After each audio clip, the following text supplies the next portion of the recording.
बेरा गइल रही जीजाजी के घर पे, नया साया साड़ी नया चोली पहिर के। पहला बेरा गइल रही जीजाजी के घर पे, नया साया साड़ी नया चोली पहिर के। ना जाने कब बाल्टी में लइलस ललका रंगवा घोर के, सारा रारा कह के डाले लगल, सारा रारा कह के डाले लगल दीदिया के देवरवा होली में। सारा रारा कह के रंग डाले लगल दीदिया के देवरवा चोली में। सारा रारा कह के डाले लगा।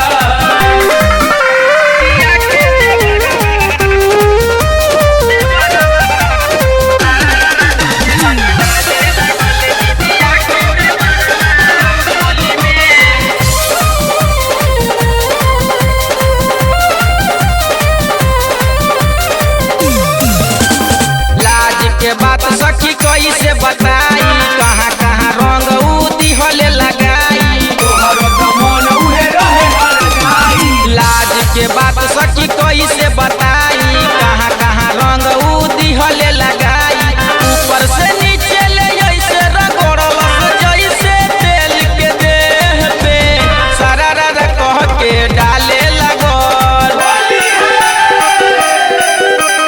सारा रारा कह के डाले लगल जीजा शेखर के छोटका चोली में।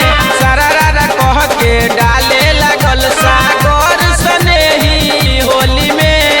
सारा रारा कह के डाले लगल। गइल रही सखी दीदिया के ससुरा पहिला बेरा होली में।